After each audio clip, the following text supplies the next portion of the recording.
Hi friends, welcome back to my channel. I am Nana and I am a CA finalist, and in this video I am going to talk about what to do after exams, something productive.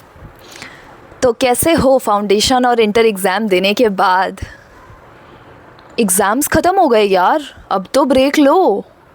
I know I am too late for this video, but क्या करूँ यार, मैं तो break ले रही थी.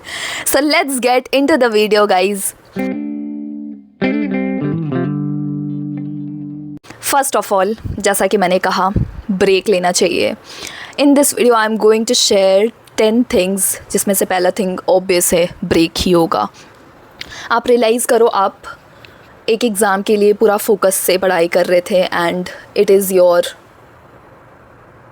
क्या बोलूँ, क्या वर्ड्स नहीं मिल रहे, छोड़ो, आपको ब्रेक लेना चाहिए. नेक्स्ट, आप लोगों में से बहुत कोई बोलेंगे कि अगर आप श्योर नहीं हो तो भी क्या हमें दूसरी चीज़ें ट्राई करनी चाहिए.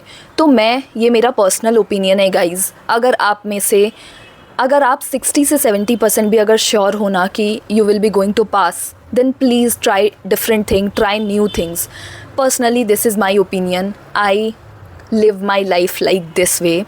सो first think of a situation. आप एक एग्ज़ाम के लिए तैयारी कर रहे हो, आप दिन भर पढ़ाई कर रहे हो एंड आपको कुछ भी बाहर की दुनिया के बारे में नहीं पता है. I am not saying in just general thing, but हमारी जो भी हमारा कोर थिंग होता है उससे बहुत कुछ डिफरेंट है लाइफ में. B it a book, B it a movie, B it something जो कि हमें करना था बहुत सालों से, जो हम नहीं कर पाए इतने दिनों से. वो कोई भी चीज़ हो सकती है, छोटी बड़ी कुछ भी हो सकता है, कुछ अलग जो कि हमें और ज़्यादा प्रोडक्टिव बनाए. मुझे पर्सनली ऐसा लगता है, जब आप पढ़ाई कर रहे हो, जैसे कि मेरे केस में ये कभी कभी होता है कि जब मैं कोई एक चीज़ पर फोकस हूँ, जब मैं एग्ज़ाम के लिए पढ़ रही हूँ तो एग्ज़ाम के लिए पढ़ूँगी. I don't have time to मैं कुछ नया ट्राई करूँ. तो उस केस में मुझे एग्ज़ाम के बाद ये चीज़ बहुत अच्छी लगती है कि मैं कुछ भी जा कर के चीज़ें नया ट्राई करूँ, और इससे आप एक बेटर पर्सपेक्टिव लाते हो, एक प्रोडक्टिव चीज़ आप सीखते हो. B it your hobby, B it anything, आप फ़न के लिए कर रहे हो तो भी आप कुछ नया जानने को मिल रहा है. तो ये सारी चीज़ें हैं. तो अगर आप डेफिनेटली श्योर हो कि ये अटेम्प्ट आपका नहीं है, तब आप वापस से पढ़ाई शुरू कर सकते हो. बट अगर आपको एकदम लग रहा है कि थोड़े सा भी चांस है कि you will be going to pass, then please try something new, try something different.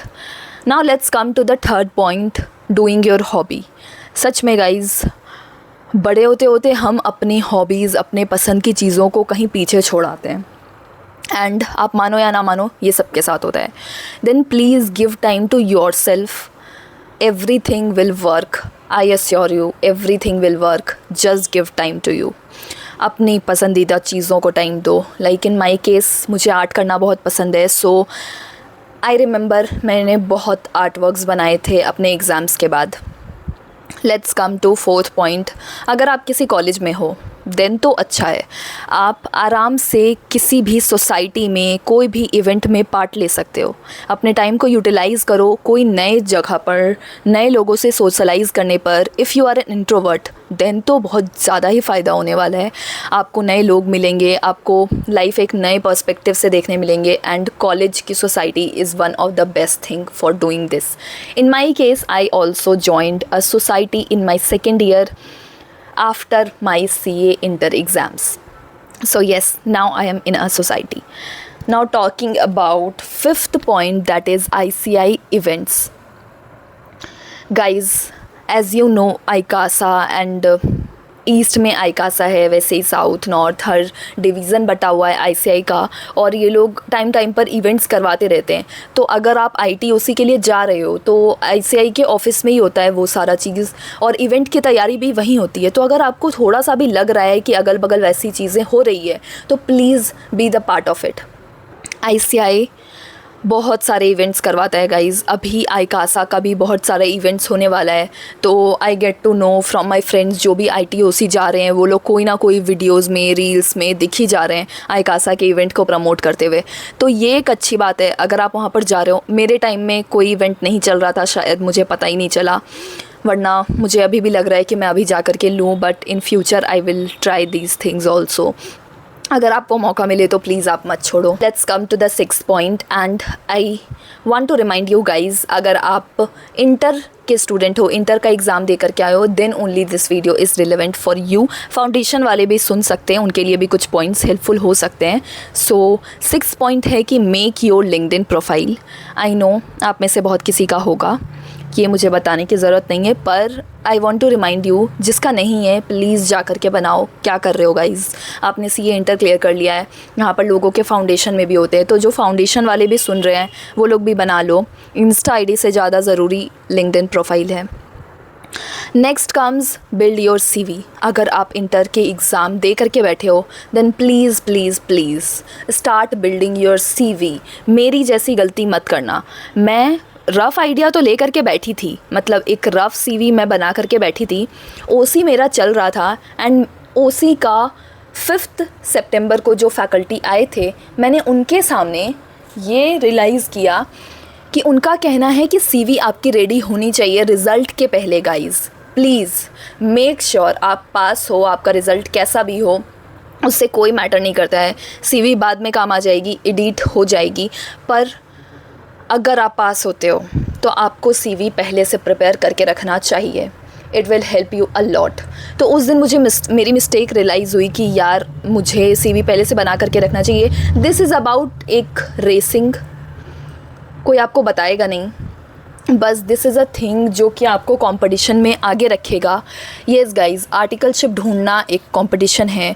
जो लोग सीवी रेडी करके रखते हैं, जो लोग सबसे फर्स्ट में फर्म्स को अप्रोच करते हैं, उनकी आर्टिकलशिप जल्दी लगेगी, उनकी आर्टिकलशिप अच्छे फर्म्स में लगेगी। ऐसा एक अनसीन कंपटीशन आप बोल सकते हो। अगर आप लेज़ी हो, आप बाद में सोच रहे हो कि यार रिज़ल्ट आएगा, उसके बाद मैं सीवी बनाना स्टार्ट करूँगा, 4 दिन 5 दिन सीवी बनाने में लगाऊँगा, then it's not gonna work.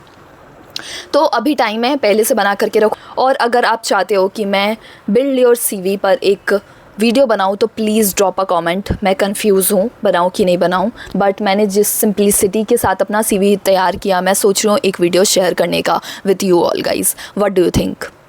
Next आते हैं 8 पॉइंट पर, and that is Excel skills. तो ये मैं बार बार नहीं बोल सकती, एक्सेल स्किल्स इज़ मस्ट। आप वैसे भी आईटी में सीख ही रहे हो, को एक अच्छा खासा आइडिया ज़रूर मिल जाता है, and that is more than enough.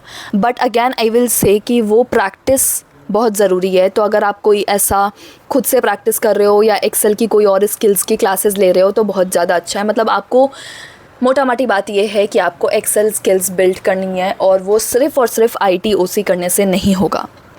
तो ये आर्टिकलशिप में काफ़ी हेल्पफुल होता है, तो please do this. Next point है कुछ एक्स्ट्राज, जो कि अगर आप पढ़ाई और जो भी आपकी हॉबी, ये सब सारी चीज़ें, उससे अगर हट करके कुछ करना चाहते हो, then I want to tell you कि बहुत सारे कोर्सेज़ होते हैं। लाइक आपको अपना लिंक्डइन प्रोफाइल चमकाना है guys, I am literally saying this. तो आपको 2-3 सर्टिफिकेट्स लगाने चाहिए। तो ये सर्टिफिकेशन कोर्सेज़ आप कर लो, आप यूट्यूब पर सर्च करोगे बहुत मिल जाएगा। मैं इसके ऊपर डिटेल में नहीं जाना चाहती हूँ, काफ़ी चीज़ें हैं। कोर्सेरा आपको एक्सेल ये सब के भी क्लासेस करवाता है, तो ये सब से आपको हेल्प भी हो जाएगा। आपने कुछ किया है ये भी हो जाएगा, आपने फ्री टाइम का यूटिलाइज़ किया है ये भी हो जाएगा। NISM एग्ज़ाम्स होते हैं, फिर और भी बिग 4 जैसी कंपनीज़ भी काफ़ी सारे कोर्सेज़ करवाती है, सर्टिफिकेट देती है, तो ये सारी चीज़ें आप देख सकते हो। लास्ट में आता है guys, start making your portfolio. We are into finance and now you are going to clear your inter, you are going to become a CA finalist. So probably a half CA, आपको finance आना चाहिए, and you have to start your financial journey now. Start building your portfolio now on. So these are my 10 things and 10 small tips. I hope this gonna help you, and thank you for watching this video. Bye bye.